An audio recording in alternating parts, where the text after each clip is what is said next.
siècle des Lumières.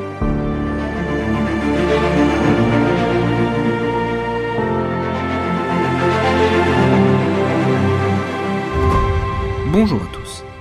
Le siècle des Lumières, également connu sous le nom d'âge de la raison, Enlightenment en Angleterre ou Aufklärung en Allemagne, couvre largement le XVIIIe siècle. Mais que signifie vraiment ce terme de lumière ? C'est une période marquée par un jaillissement intellectuel où des penseurs, des savants et des philosophes européens critiquent les inégalités de la société et la monarchie absolue. Ils veulent faire reculer les ténèbres de l'ignorance en apportant donc les lumières du savoir et de la raison. Imaginez cette époque fascinante où de nouvelles idées bouillonnent, où des philosophes audacieux redéfinissent la politique, la science et même la société. C'est une ère de découverte, de débats passionnés, de révolution qui a façonné le monde moderne tel que nous le connaissons. Alors mettez vos écouteurs, installez-vous confortablement et préparez-vous à être illuminés par le siècle des Lumières. C'est parti.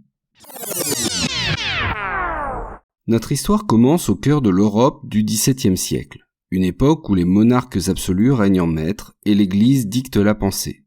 Mais un vent de changement souffle. À partir de quand, à vrai dire, le début du siècle des Lumières fait débat entre les historiens. Certains le font remonter à la fin du XVIIe siècle avec Isaac Newton. Pour d'autres, il débute après la mort du roi Louis XIV en 1715. Ce qui est certain, c'est que c'est à cette époque que ce courant de pensée se développe dans un climat intellectuel propice, avec l'ascension de la bourgeoisie, les progrès des sciences et techniques et la remise en cause progressive de la monarchie absolue et de la religion. Et donc, inspiré par des avancées scientifiques, un mouvement intellectuel prend racine. Il prône l'usage de la raison comme lumière guidant l'humanité hors des ténèbres de l'ignorance et de la superstition. Et tout commence avec des philosophes et des intellectuels de renom tels que Voltaire, Rousseau, Montesquieu et Diderot. Chacun à sa manière, ces penseurs vont braver les conventions de leur temps pour questionner les fondements des sociétés dans lesquelles ils vivent. Ils remettent en cause le poids de l'Église, les superstitions de leur temps, le fanatisme religieux, mais aussi les pouvoirs politiques arbitraires, la justice implacable et souvent injuste, les privilèges établis. En fait, leur pensée repose sur plusieurs piliers fondamentaux. D'abord, la foi dans le progrès. L'humanité peut s'améliorer par l'éducation et le savoir. Ensuite, le rationalisme. La raison est considérée comme l'outil principal pour parvenir à la connaissance et à la vérité. Ensuite, l'esprit critique. Il est essentiel de remettre en question les idées reçues et de penser par soi-même. La tolérance, autrement dit la liberté de penser et le respect des différentes opinions. Enfin, l'universalité des droits de l'homme. Tous les êtres humains naissent libres et égaux en droit. Quel est leur mode d'action ? Utiliser la plume comme une épée, en publiant essais, encyclopédies et romans pour diffuser leurs idées. Évoquons plusieurs d'entre eux. En Angleterre, John Locke, par exemple, développe l'idée que les gens ont des droits naturels, comme la liberté, l'égalité et la propriété, et que les gouvernements doivent protéger ces droits. À qui ai-je l'honneur ? Voltaire, pour vous servir. En France, Voltaire, avec son esprit vif, impertinent et critique, utilise la satire pour attaquer la corruption des élites et l'intolérance religieuse, ce qui lui vaut souvent d'ailleurs des ennuis avec les autorités ou les puissants. En 1715, pour avoir écrit des vers critiques sur le régent, il est ainsi envoyé à la Bastille et il va y retourner 11 ans plus tard, avant de s'exiler quelque temps en Angleterre, pour se faire oublier. La découverte de la monarchie parlementaire anglaise est une révélation pour lui. Il est très influencé par le modèle anglais. Et ses écrits, comme le célèbre Candide ou Traité sur la tolérance, deviennent des manifestes pour la liberté de penser et l'importance de juger les hommes par la raison plutôt que par des préjugés. Jean-Jacques Rousseau, quant à lui, explore les notions de liberté et surtout d'égalité dans des ouvrages comme Du contrat social. Rousseau soutient que les hommes naissent libres et égaux et que les sociétés doivent être organisées de façon à maintenir cette égalité, par des lois justes et équitables qui reflètent la volonté générale. Il pense aussi que l'éducation ne doit pas seulement viser à transmettre des connaissances, mais aussi à former des citoyens vertueux et libres, capables de contribuer au bien commun de la société. Montesquieu, dans De l'esprit des lois, a mis en lumière l'importance de la séparation des pouvoirs dans un gouvernement pour éviter la tyrannie. Oui, c'est lui l'inventeur du concept des 3 pouvoirs. Pouvoir législatif, qui fait les lois, pouvoir exécutif, qui met en œuvre les lois, pouvoir judiciaire, qui juge les litiges. Pour éviter les abus de pouvoir, il considère que ces 3 pouvoirs, justement, doivent être séparés et s'équilibrer mutuellement. Il plaide également pour une adaptation des lois aux circonstances particulières des peuples et des lieux. Ces penseurs, que l'on appelle à l'époque des philosophes, façonnent un mouvement qui remet en question l'ordre établi, mais qui lance également les bases d'une nouvelle façon de penser la société, dans laquelle l'éducation est vue comme un droit pour tous et non plus comme un privilège pour quelques-uns. Attention, cependant, les philosophes des Lumières restent des hommes de leur temps, et parfois ils ne sont pas à l'abri de contradictions. Ainsi Voltaire, qui condamne l'esclavage dans Candide, investit aussi dans la Compagnie des Indes, qui pratique notamment, mais pas exclusivement, le commerce triangulaire.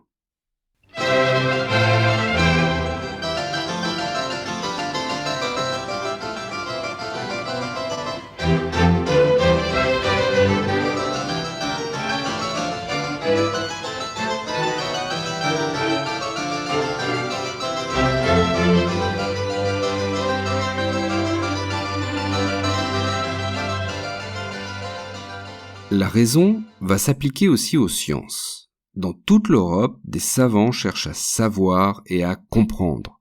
Le siècle des Lumières est en effet marqué par des contributions majeures qui ont profondément transformé notre compréhension du monde. D'abord dans les méthodes. L'observation et l'expérimentation s'imposent, afin d'obtenir des conclusions scientifiques. On perfectionne à cette époque d'ailleurs des instruments scientifiques, qui vont gagner en précision, comme les télescopes ou les microscopes. Des laboratoires se développent près des universités. Des académies, des sociétés savantes apparaissent dans la seconde moitié du XVIIe siècle. Alors à l'image de la Royal Society de Londres ou de l'Académie des sciences de Paris ou même de celle de Berlin, elles vont réunir des savants et des amateurs éclairés de façon à permettre des débats et la confrontation d'idées. Au XVIIIe siècle, de nombreuses académies sont créées aussi en province, comme à Rouen en 1736 ou à Tours en 1761. Les livres des scientifiques se diffusent et sont traduits. Émilie du Châtelet, par exemple, traduit en français les ouvrages de Newton, et elle contribue à diffuser ses idées par l'usage largement répandu du français en Europe. Isaac Newton, justement, en fait, il va continuer d'influencer très fortement le XVIIIe siècle, avec ses lois du mouvement et sa théorie de la gravitation universelle.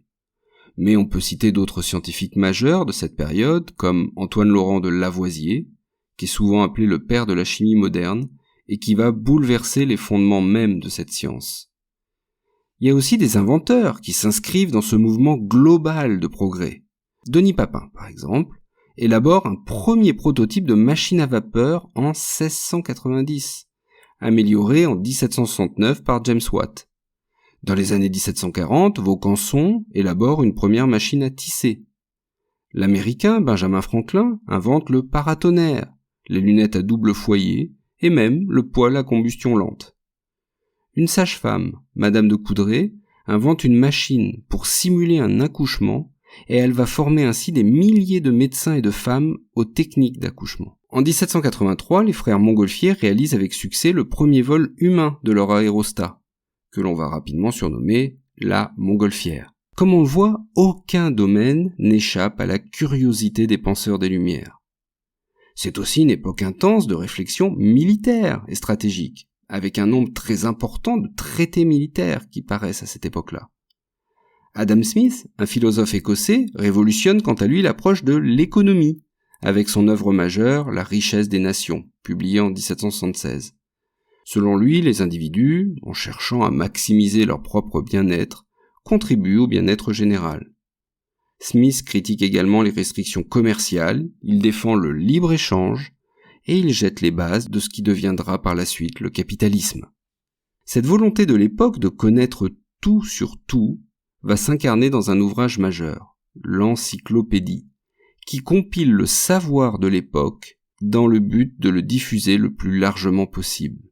Une véritable révolution dans l'accès au savoir. Au cœur de cette entreprise monumentale, nous trouvons Denis Diderot, le pilier de l'encyclopédie. Bon, à la base, il envisageait de traduire un dictionnaire anglais, avant de se laisser porter par une ambition intellectuelle. Alors il n'est pas le seul, parce qu'il va collaborer étroitement avec d'autres intellectuels, comme le mathématicien d'Alembert, qui rédige le célèbre discours préliminaire de l'encyclopédie. Et ensemble, ils rassemblent les contributions de plus de 140 savants et techniciens, comme le chevalier de Jaucourt, qui écrit la plupart des articles militaires. L'objectif de l'encyclopédie est clair: diffuser les connaissances scientifiques et techniques, les arts et métiers, la philosophie et les lettres, de manière à ce que chacun puisse y avoir accès, et pas seulement une élite érudite. C'est donc un ouvrage révolutionnaire, non seulement dans son contenu, mais aussi dans sa forme. Les articles vont être accompagnés d'illustrations détaillées, ce qui rend les informations plus accessibles et aide à leur diffusion parmi ceux qui sont moins à l'aise avec les textes. Des illustrations qui comprennent des gravures très détaillées, montrant tout, depuis des procédés industriels jusqu'à des dispositifs mécaniques, et qui permettent surtout de découvrir pour les historiens et les lecteurs les technologies de l'époque. Alors, elle va être publiée entre 1751 et 1772, c'est une œuvre immense, 28 volumes, 70 000 articles. C'est à la fois une somme des connaissances de l'époque et une critique de l'absolutisme comme de l'intolérance religieuse. Alors, cet ouvrage va remporter un très grand succès auprès du public. On estime à peu près 25 000 exemplaires qui circulent en Europe en 1789. Mais la route de l'encyclopédie n'est pas sans embûches. C'est une œuvre qui est souvent critiquée, même censurée par les autorités ecclésiastiques et les pouvoirs en place, qui voient dans ces pages une menace à l'ordre social et religieux. Des articles qui semblent remettre en question des doctrines établies et qui semblent promouvoir des idées jugées subversives vont entraîner plusieurs interdictions officielles de publication. Et donc il faut imaginer que l'encyclopédie est largement vendue, comme on dit, sous le manteau, ce qui n'est quand même pas pratique avec tous ces volumes. Bon, néanmoins, l'impact de l'encyclopédie est trop puissant pour être contenu. Elle se répand à travers toute l'Europe et au-delà alimente les débats, inspirant d'autres œuvres et éduquant ceux qui cherchent à comprendre le monde autour d'eux. C'est ainsi que l'encyclopédie joue un rôle clé dans la diffusion des Lumières, symbolisant l'idéal de progrès et de partage de la connaissance.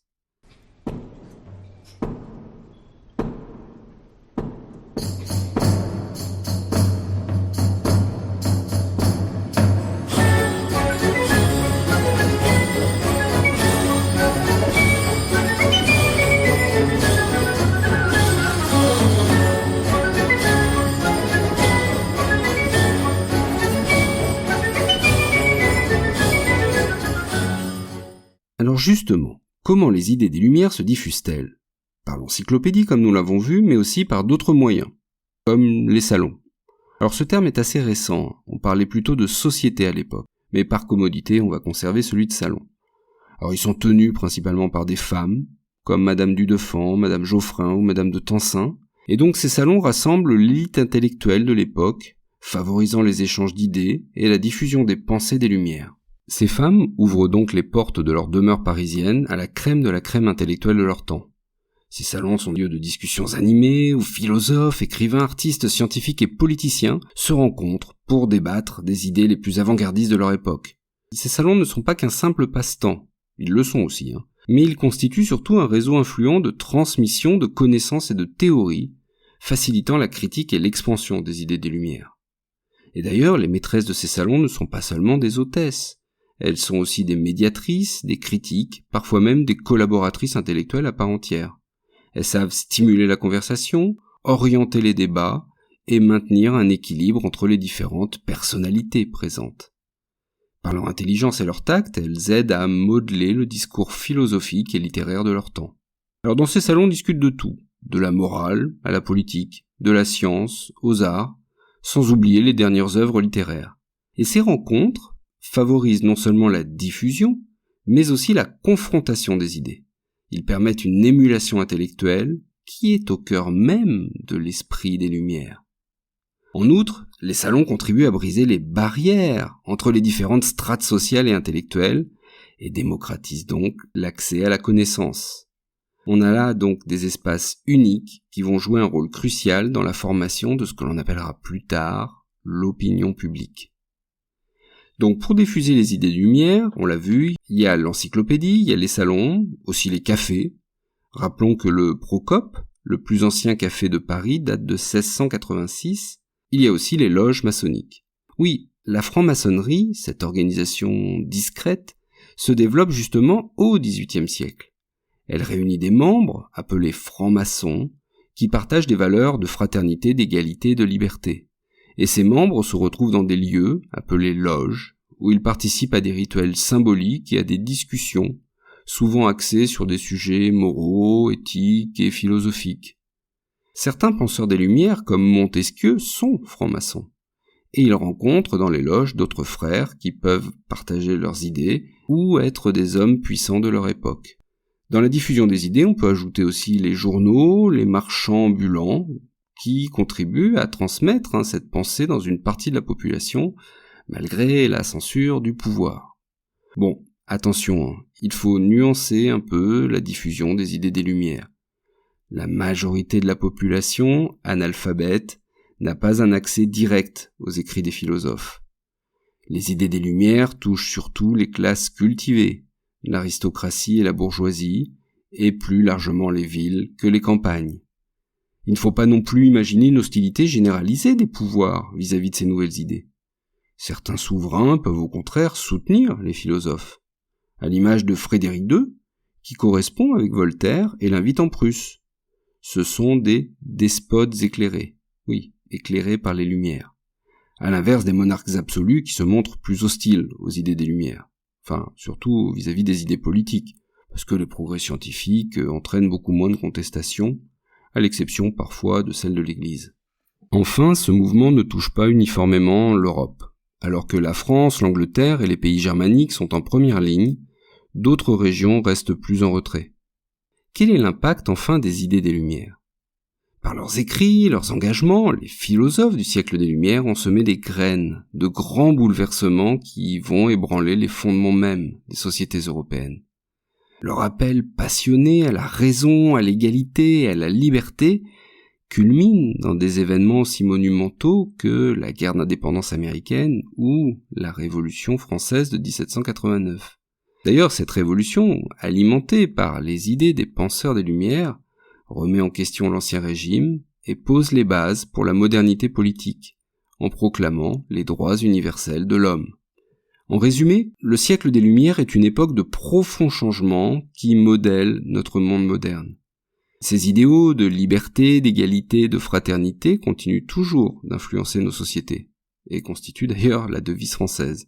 Et si nous devons retenir une chose, c'est bien cette croyance inébranlable en la capacité humaine à progresser contre l'obscurantisme et l'ignorance grâce à la raison et au savoir. Comme l'écrivait le philosophe Kant en 1784, « Aie le courage de te servir de ta raison.